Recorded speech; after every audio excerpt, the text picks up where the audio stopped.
سرکار سیدنا عبد القادر جیلانی غوث العظم بغدادی رضی اللہ تعالیٰ عنہ کے یاد میں تقریباً پوری دنیا اپنے اپنے انداز سے خراج عقیدت پیش کرتی ہے، نیاز، ایصال ثواب، بہت ساری باتیں۔ آج میں ایک بات عرض کرنا چاہتا ہوں کہ اللہ کا ولی کون ہے؟ ہم تو انہیں سلطان الاولیاء کہتے ہیں۔ سلطان الاولیاء ہیں کیونکہ اللہ تبارک و تعالیٰ کے مقدس بندوں میں کچھ وہ ہیں جن کو اللہ تعالیٰ نے اپنی محبوبیت کے لیے چن لیا ہے۔ انبیاء کرام علیہ السلام کا سلسلہ جب ختم ہوا، حضور پاک صلی اللہ علیہ وسلم آخری نبی ہیں، ان کے بعد قیامت تک کوئی دوسرا نبی نہیں آئے گا۔ تو نبیوں کے بعد نبیوں کا جو کام کیا جانا ہے، اس کام کو لے کر آگے بڑھانے والے امت کے وہ صالحین کو اولیاء اکرام کہا جاتا ہے۔ اور ولی ہوتا کون ہے؟ ولی کا کوئی خاص چہرہ، خاص لباس یا کوئی ایسی چیز نہیں بتائی گئی، لیکن قرآن نے کہا ان اولیاءہ الا المتقون، اللہ کے ولی صرف وہ ہوتے ہیں جو متقی ہوتے ہیں۔ اور متقی کون ہوتا ہے؟ متقی کس کو کہتے ہیں؟ تقوی والا، یہ عربی کا لفظ ہے۔ متقی کس کو کہتے ہیں؟ اس کی بہت ساری ڈیفینیشن ہے، ایک چیز میں بتاؤں۔ حضور پاک صلی اللہ علیہ وسلم نے فرمایا کچھ چیزیں حلال ہیں، کچھ چیزیں حرام ہیں۔ حلال بھی سب کو پتہ ہے یہ حلال ہے، حرام بھی سب کو پتہ ہے یہ حرام ہے، جو واضح ہے، جس میں کوئی شک نہیں۔ لیکن حلال اور حرام کے بیچ میں کچھ چیزیں ایسی ہیں جن کے بارے میں شک ہوتا ہے کہ حلال ہے کہ نہیں ہے، حرام ہے یا نہیں۔ تو فرمایا گیا ایسی شک والی چیزوں کو چھوڑ دینے کا نام تقویٰ ہے، حرام چیزیں چھوڑنے کا نام نہیں۔ حرام چیزیں چھوڑنا تو مسلمان کے لیے ضروری ہے، شراب نہیں پیتا، چوری نہیں کرتا، زنا نہیں کرتا، یہ ساری چیزیں نہیں کرتا، یہ تو مسلمان کے لیے ضروری ہیں۔ لیکن چند وہ چیزیں ہیں جو حرام اور حلال کے بیچ میں مشکوک ہیں، ان چیزوں کو بھی چھوڑ دینے کا نام تقویٰ ہے۔ اور تقویٰ دل سے ہوتا ہے، تقویٰ دل سے ہوتا ہے۔ اس طور پر سمجھ لیں کہ ہمیشہ اس کے سینے میں اللہ کا خوف ہو، ہر گھڑی اللہ تبارک و تعالیٰ کی خشیت ہو، اس کو تقویٰ کہا جاتا ہے۔ تقویٰ، اور تقوی کے بغیر کوئی ولی نہیں ہوتا۔ تقویٰ سب سے بڑی چیز یہ ہے کہ تقویٰ کراتا کیا ہے؟ ٹھنڈیوں میں بستر چھوڑ کر کھڑا ہو جاتا ہے بندہ اللہ کی عبادت کے لیے، تقویٰ ہے۔ رات کے وقت وہ جب لوگ سو رہے ہوں، یہ رب تعالیٰ کے حضور کھڑا ہو جاتا ہے، یہ اللہ کا خوف اس کو بستروں سے اٹھا دیتا ہے، یہ تقویٰ ہے۔ اللہ کا خوف اسے ایسی جگہوں کی طرف دیکھنے بھی نہیں دیتا جس کو دنیا عام طور پر دیکھتی ہے، یہ تقویٰ ہے۔ اللہ کا خوف اس کے سینے میں، اس کی آنکھیں محفوظ ہیں، اس کی زبان محفوظ ہے، اس کا دل محفوظ ہے، اس کے ہاتھ پیر محفوظ ہیں گناہوں سے، یہ تقویٰ ہے۔ اور یہ تقوی کے ساتھ ہی کوئی اللہ کا ولی ہوتا ہے۔ اللہ کا ولی وہ نہیں کہ لٹھ چھوڑ کر کے رکھا ہے بالوں کی، 10 انگوٹھیاں پہن کے گھوم رہا ہے اور کوئی بھی بابا بن کر کے لوگوں کو لوٹ رہا ہے، اس کو لوگ سمجھ لیے کہ اللہ کا ولی ہے۔ اللہ کا ولی وہ نہیں ہوتا۔ سب سے بڑی بات آپ کو میں بتاؤں، حضور پاک صلی اللہ تعالیٰ علیہ وسلم کو چھوڑ کر کے کوئی اللہ تک پہنچ ہی نہیں سکتا۔ بخدا خدا کا یہی ہے در، نہیں اور کوئی مفر مقر، جو وہاں سے ہو یہی آ کے ہو، جو یہاں نہیں تو وہاں نہیں۔ بے ان کے واسطے خدا کچھ عطا کرے، ہاشا غلط یہ ہوس بے بصر کی ہے۔ حضور کو چھوڑ کر کے کوئی ڈائریکٹ جانے والا راستہ ہے ہی نہیں، نبی پاک صلی اللہ علیہ وسلم۔ اب یہ بات میں کیوں کہہ رہا ہوں؟ کچھ وہ لوگ جو ولی بننے کا دعویٰ کر رہے ہیں، ڈھکوسلا ہے، جن کے ہاں حضور پاک کی شریعت کا کوئی لحاظ نہیں۔ حضور سے اگر محبت ہو تو حضور کی سنت سے بھی محبت ہوگی، حضور سے اگر محبت ہو تو حضور کی شریعت سے محبت ہوگی۔ نبی پاک صلی اللہ تعالیٰ علیہ وسلم کے صحابہ میں صدیق اکبر سے بڑھ کر ولی کون ہے؟ فاروق اعظم کی طرح ولی کون ہے؟ عثمان غنی کی طرح اللہ کا ولی کون ہے؟ حیدر کرار تو شاہ ولایت ہیں، ولیوں کے سردار ہیں۔ تو مجھے آپ بتاؤ، یہ صحابہ میں سے کبھی کوئی ایسا صحابی جو رسول اللہ کی اقتداء کرنے میں پیچھے رہ گیا ہو، کوئی نماز قضا کرتا ہو، شریعت کی دھجیاں اڑاتا ہو؟ کوئی ایک بھی صحابی آپ کو ایسا نہیں ملے گا، ایک بھی صحابی نہیں ملے گا، کیونکہ سب کو پتا ہے رسول پاک صلی اللہ علیہ وسلم کا دروازہ چھوڑ کر اللہ تک نہیں پہنچ سکتا، کوئی نہیں پہنچ سکتا۔ اب میں یہاں پر آپ کو ایک مثال دے دوں کہ بغداد میں ایک بار یہ مشہور ہو گیا کہ ایک اللہ کے ولی دریائے دجلہ کے پاس آئے، بہت عبادت کرتے ہیں، بہت توجہ سے۔ غوث پاک کا زمانہ ہے، سرکار غوث پاک کو جب یہ خبر ہوئی کہ ایک کوئی بڑے ولی آئے ہیں دریائے دجلہ کے پاس عبادت کر رہے ہیں، تو آپ نے کہا اللہ کے ولیوں سے ملاقات یہ اپنے آپ میں ایک عبادت ہے، میں ان سے ملاقات ضرور کروں گا۔ تو سرکار غوث پاک بھی چلے گئے دریائے دجلہ کے پاس کہ وہ اس اللہ کے ولی سے میں ملاقات کروں۔ جب وہاں پہنچے تو پتا چلا کہ وہ صبح ہی وہاں سے رخصت ہو گئے تھے، چلے گئے تھے، غوث پاک سے ان کی ملاقات نہیں ہو پائی۔ لیکن لوگوں میں مشہور تھا، سارے لوگ دیکھ رہے تھے، وہ کنٹینیو عبادت کرتے تھے، مسلسل عبادت کرتے تھے۔ تو غوث پاک رضی اللہ تعالیٰ عنہ جب لوگوں سے پوچھتے ہیں وہ عبادت کہاں کرتے تھے، لوگوں نے بتایا وہ جو جگہ تھی وہ ریت پر جو ہے دریا کے کنارے جو ریتی پڑی ہوئی تھی اسی پر عبادت کرتے تھے۔ غوث پاک غور سے نشانیاں دیکھتے ہیں، ان کے سجدوں کے نشان تھے، ان کے ہاتھوں کے پیروں کے نشان تھے۔ آپ نے غور سے دیکھنے کے بعد پھر کہا تم لوگ جھوٹے شخص کو اللہ کا ولی سمجھ لیے ہو، وہ کہاں سے اللہ کا ولی تھا، تم لوگ کسی کو بھی ولی مان لیتے ہو۔ لوگوں نے کہا آپ نے تو دیکھا نہیں اور ایسی ہی آپ کہہ رہے، ہم تو ان کو مسلسل عبادت کرتے ہوئے دیکھ رہے تھے، کوئی نماز قضا تو نہیں کرتے تھے۔ غوث پاک کا معیار دیکھیں کس کو وہ اللہ کا ولی سمجھتے تھے، کسوٹی۔ سرکار غوث پاک فرماتے تم نے دیکھا ضرور ہوگا لیکن میں ان کے نشانات دیکھ رہا ہوں، سجدے میں جانے کے، ہاتھوں کے نشان یہاں نظر آ رہے ہیں۔ لوگوں نے پوچھا اس سے کیا سمجھ میں آیا آپ کو؟ کہا دیکھو 10 انگلیاں ریت پر ایسی کھلی ہوئی پڑی دکھ رہی ہیں، اور میرا ماننا یہ ہے کہ جب نبی پاک صلی اللہ تعالیٰ علیہ وسلم سجدہ کرتے تھے تو 10 انگلیاں ملی ہوئی ہوتی تھی، سجدے میں حضور پاک صلی اللہ علیہ وسلم کی انگلیاں ملی ہوئی ہوتی تھی، اور یہ شخص جس کو تم عبادت کرتا ہوا دیکھ رہے ہو اس کی انگلیاں پوری پھیلی ہوئی ہیں، جو حضور کی سنت پر عمل نہیں کرتا میرے نزدیک وہ ولی ہو نہیں سکتا، وہ ولی نہیں ہو سکتا۔ ایک سنت کو ترک کرنے پر غوث پاک فرماتے ہیں کہ میں اس کو نہیں مانتا ولی۔ اب آپ اندازہ کریں لوگوں نے تو پتہ نہیں کس کو ولی بنا لیا ہے، کیسے کیسے باباؤں کے پیچھے یہ گھوم رہے ہیں، وہ ایسے بابا جن کے نماز کا کوئی ٹھکانہ نہیں، دن بھر قوالی میں بیٹھے رہتے، نماز کے بارے میں پوچھو تو کہیں گے مکہ میں پڑھتے ہیں، مدینے میں پڑھتے ہیں۔ کچھ وہ بھی ہیں جو دل کی نمازوں کی بات کرتے ہیں، یہ سب شیطان ہے۔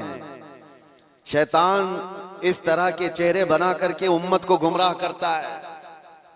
ہمارے علاقے میں ایک مرید صاحب آئے ہوئے تھے کافی سال پہلے، کسی پیر صاحب کے، انہوں نے کہا تھا کہ ہمارے پیر صاحب کی نماز اللہ نے معاف کر دیا ہے۔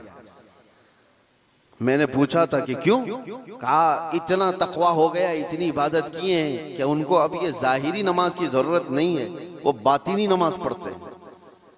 میں نے ان کو ایک سپرے مارا تھا، وہ ابھی تک آئے نہیں واپس۔ کہا شریعت میں 4 لوگوں پر نماز معاف ہے، 4 لوگوں پر نماز معاف ہے، نابالغ بچہ ہو تو نماز معاف ہے، بھی مطلب اس پر نماز فرض ہی نہیں ہوئی۔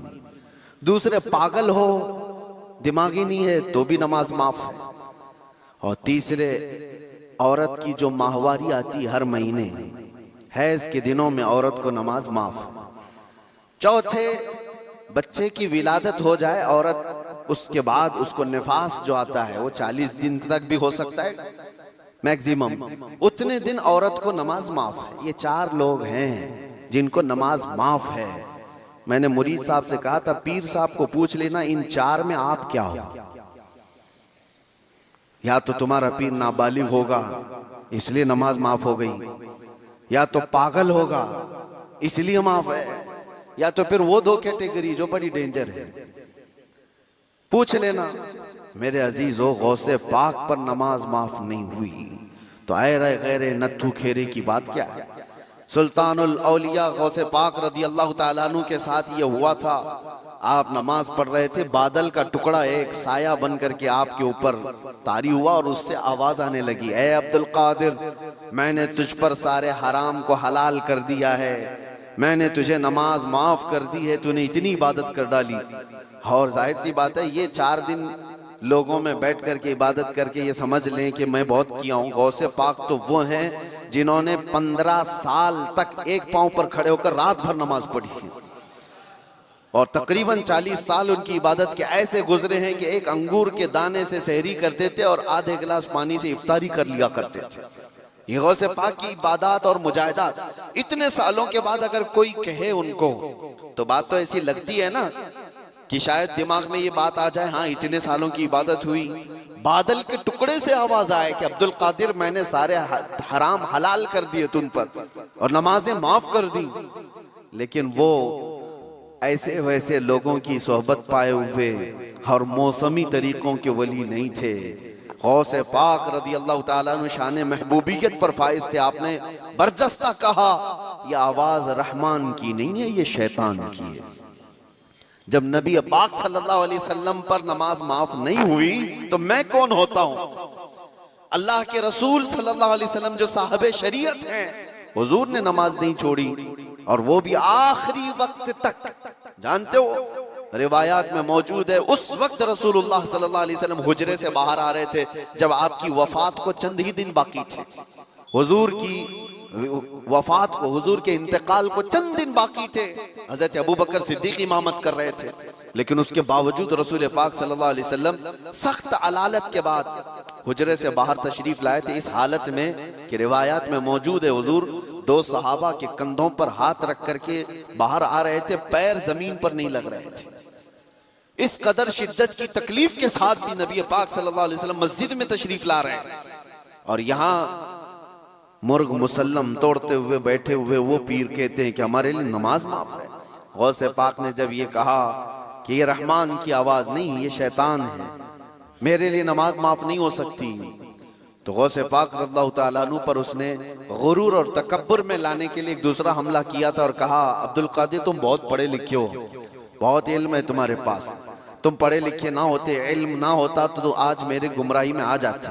شیطان اپنی اصلی حالت پر آ گیا، کہا ٹھیک ہے تم نے مجھے پہچان لیا، لیکن تم بہت پڑھے لکھے ہو، تمہارا علم اتنا ہے کہ تم بچ گئے۔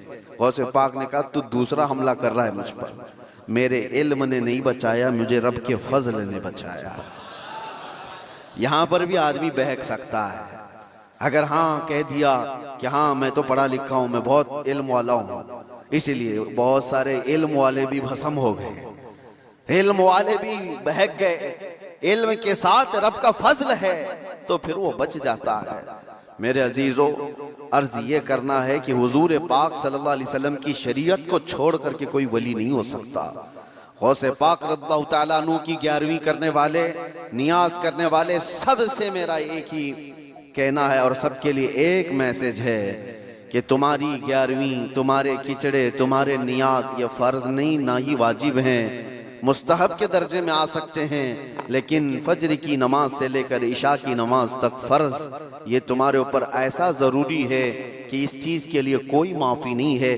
1 سال تم نے دیگ نہیں بنائی، نیاز نہیں کی تو قیامت کے دن نہیں پوچھا جائے گا کہ تم غوث پاک کی فاتحہ کرتے تھے کہ نہیں کرتے تھے، یہ سوال نہیں ہوگا، لیکن یہ سوال ضرور ہوگا کہ فجر میں اٹھے کیوں نہیں تھے، یہ سوال ضرور ہوگا اتنی نمازیں قضا کیوں ہوئی تم سے۔ میرے عزیزو، نوافل اور مستحبات میں پڑی ہوئی یہ امت، میں منع نہیں کرتا، آپ شوق سے، ہم بھی کرتے غوث پاک رضی اللہ تعالیٰ عنہ کے دربار میں ایصال ثواب کے لیے، مرحومین کے لیے ہم نیاز، فاتحہ ساری چیزیں کرتے ہیں، لیکن اس کا مطلب یہ نہیں ہے کہ کل وہی ہے اور اللہ تبارک و تعالیٰ کی یہ عبادتیں کچھ معنی نہیں رکھتی، نماز نہیں ہے، قرآن نہیں ہے۔ عزیزان گرامی، میں ان لوگوں سے پوچھتا ہوں جو 2-2 3-3 گھنٹے قوالیوں پر رقص کرتے ہیں، قرآن کی ایک سورہ بھی تو سن کے دکھاؤ، وہ رب کا کلام ہے۔ اللہ کا کلام ہے، کسی قاری قرآن سے تم قرأت سن کر کے جھومو، پھر پتہ چلے کہ ایمان تمہارے دل میں کتنا ہے۔ ڈھول بازوں پر رقص کرنے والی قوم، ایمان سے اگر تعلق ہے تو ان خرافات میں نہیں جا سکتا کبھی۔ ایمان مضبوط کرو، اولیاء کاملین کی جماعت سے وابستہ رہنا یہ ضروری ہے، لیکن اس کا مطلب صرف یہ نہیں جو بنایا گیا ہے۔ ہم سنیوں پر ایک بڑا الزام یہ لگایا جاتا ہے کہ یہ صرف چادر گاگر جلوس فاتحہ نیاز 11ویں والے لوگ ہیں۔ میرے عزیزوں، وہ ایک پارٹ ہے۔ ظالموں نے جس طرح کا یہ ہمارے اوپر الزام لگا کر رکھا ہے کہ یہ سجدے کرنے والے لوگ ہیں، قبر کی پوجا کرنے والے لوگ ہیں، اور مزارات اولیاء پر جا کر شرک و بدعت کرنے والے لوگ ہیں، دنیا کو یہ پھیلا کر کے رکھا گیا۔ ہم اس سے برات کا اظہار کرتے ہیں۔ ہم سنی مزار کو سجدہ تو چھوڑو، ہم رسول کو بھی سجدہ نہیں کرتے۔ سجدہ صرف اور صرف اللہ وحدہ لا شریک کے لیے ہے، عبادت صرف اللہ رب العزت کے لیے ہے۔ سجدہ تو دور کی بات، جھکنا بھی جائز نہیں ہے، جھکنا بھی جائز نہیں ہے۔ ہم اس عقیدے کے حامل ہیں الحمدللہ، مزارات پر جاتے ہیں تو شرک و بدعت کے لیے نہیں، میرے مصطفیٰ کے فرمان پر جاتے ہیں، حضور پاک صلی اللہ علیہ وسلم کے فرمان کی بنیاد پر جاتے ہیں۔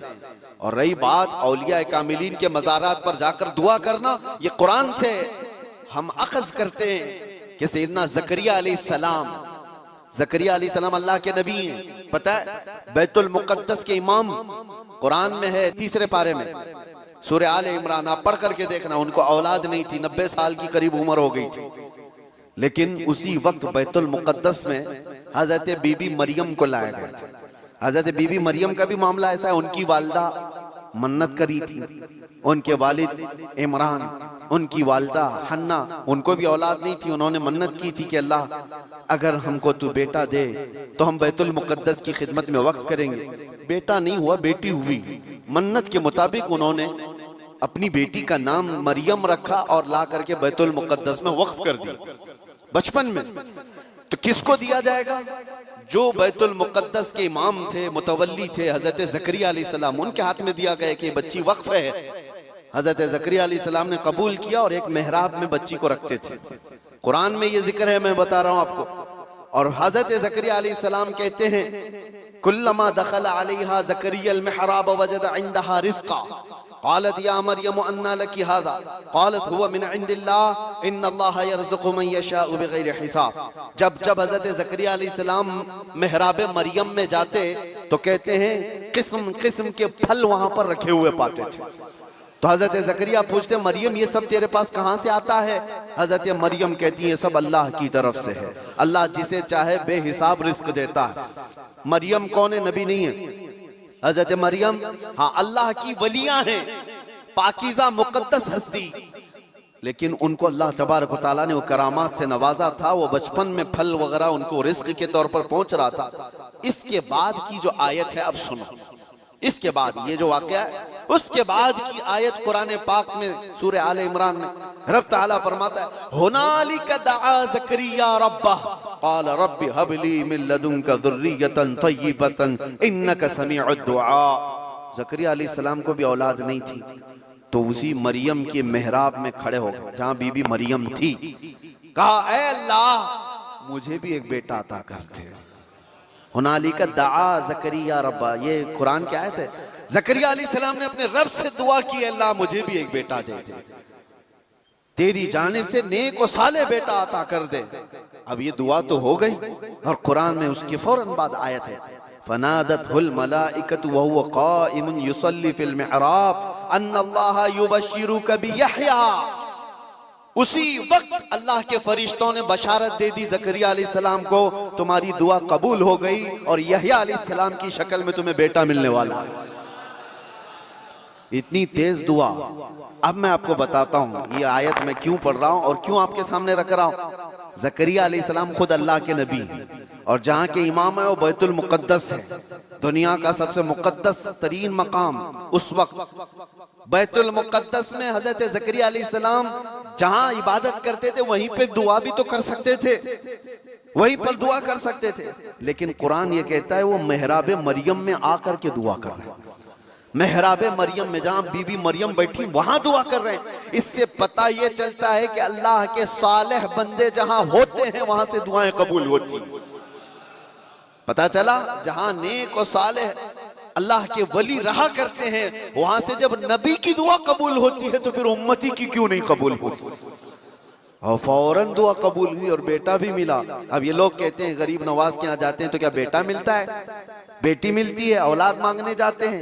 ظالمو تمہیں پتہ نہیں زکریہ علیہ السلام بی بی مریم کے پاس کھڑے ہو کر بیٹا مانگے تھے تو بیٹا نبی کی شکل میں ملا تھا۔ ہاں یہ نہیں ہے کہ وہ بی بی مریم سے مانگ رہے تھے، وہ اللہ سے مانگ رہے تھے، لیکن جگہ کون سی ہے؟ جگہ کا بھی اثر ہوتا ہے۔ اولیاء کاملین کی بات کر رہے ہیں میرے عزیزو، بہت ساری باتیں ہیں، اب آپ کو میں بتاتا ہوں۔ جو ایک بڑا سوال یہ ہے کہ یہ اولیاء کرام کے لیے کہانیاں گڑھ لیتے ہیں لوگ، کرامت کرامت کرامت کہتے ہیں۔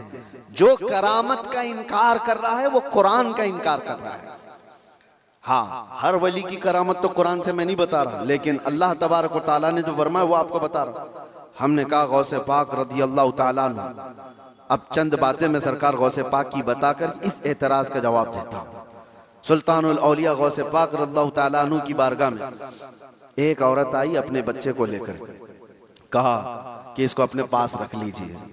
آپ نے قبول کر لیا، بچہ تربیت میں آ گیا۔ غوث پاک کی بارگاہ میں رہنا پلنا کس کے نصیب میں ہو؟ چند مہینوں کے بعد وہ خاتون آئی، اپنے بیٹے کو دیکھا، بہت دبلا پتلا، بالکل کانڈی ہو گیا، ہڈیاں نکل گئی۔ ماں تو ماں ہے، دیکھتی ہے بچہ کیسا ہو گیا، سوکھ گیا، کاٹا ہو گیا۔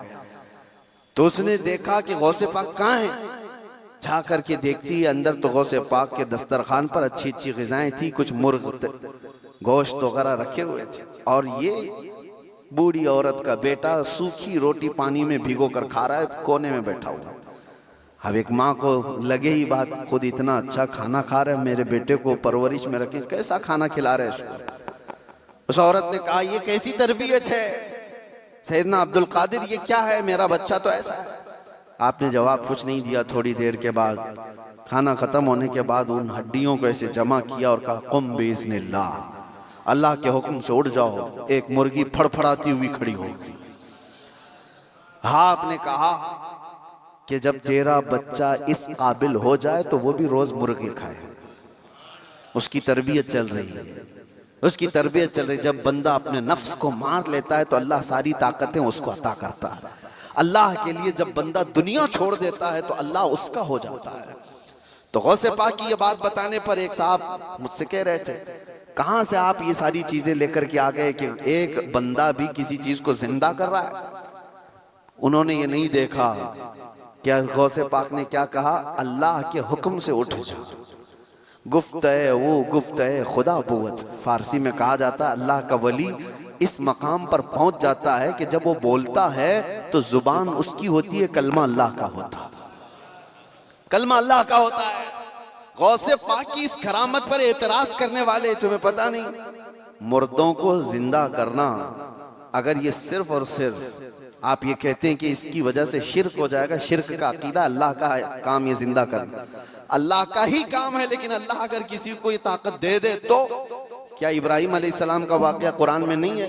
4 پرندے لے لو، ان کو ذبح کرو، ان کا قیمہ کرو، مکس کرو، 4 پہاڑوں پر رکھ کر کے آؤ، 3 پارے میں ہے۔ اور ابراہیم علیہ السلام نے 4 پرندوں کو ذبح کیا، ان کا قیمہ کیا اور الگ الگ پہاڑوں پر رکھ کر آئے، اور پھر اللہ نے فرمایا ہر پرندے کا نام لے کر بلاؤ، ثم ادعوہن یأتینک سعیا۔ قرآن میں پرندوں کو جب سے ابراہیم علیہ السلام نے پکارا وہ اڑتے ہوئے آئے اپنی اپنی منڈیوں کے ساتھ، اور ادھر جو گوشت تھا وہ پورا جسم بن گیا، اور سب کے سب اپنے اپنے منڈیوں سے جڑ گئے اور زندہ پرندہ ہو کر اڑ گئے۔ یہ واقعہ قرآن میں موجود ہے۔ صرف اتنا ہی نہیں میرے عزیزو، عیسیٰ علیہ السلام کے بارے میں قرآن کیا کہتا ہے کہ عیسیٰ علیہ السلام وَأُبْرِئُ الْأَكْمَحَ وَالْأَبْرَصَ وَأُحْيِي الْمَوْتَى بِإِذْنِ اللَّهِ، جو سفید داغ والا ہوتا تھا، کوڑ کی بیماری والا ہوتا تھا، عیسیٰ علیہ السلام ہاتھ رکھتے تو صحیح ہو جاتا تھا، اور کبھی مرے ہوئے آدمی کو ٹھوکر مارتے تو زندہ کھڑا ہو جاتا تھا، مٹی کے پرندے بناتے پھونک مارتے وہ اڑنے لگ جاتے تھے۔ یہ ادھر ادھر کی کتابوں کی بات نہیں کر رہا ہوں، قرآن کی بات کر رہا ہوں، قرآن میں موجود ہے۔ اللہ کے نبیوں کو اللہ نے یہ طاقت عطا کی تھی میرے عزیزو، غوث پاک رضی اللہ تعالیٰ عنہ کی اس کرامت پر اعتراض کرنے والے وہ صرف ظاہر کو دیکھتے ہیں۔ غوث پاک امت مصطفیٰ کے ولی کامل ہیں، رسول اللہ کی امت کے وہ اولیاء کے سردار ہیں۔ اللہ نے ان کو وہ طاقت عطا فرمائی تھی کہ جب وہ کسی چیز کو ہاتھ لگا دیتے تو اللہ ان کی اس چیز کو پوری فرما دیتا تھا۔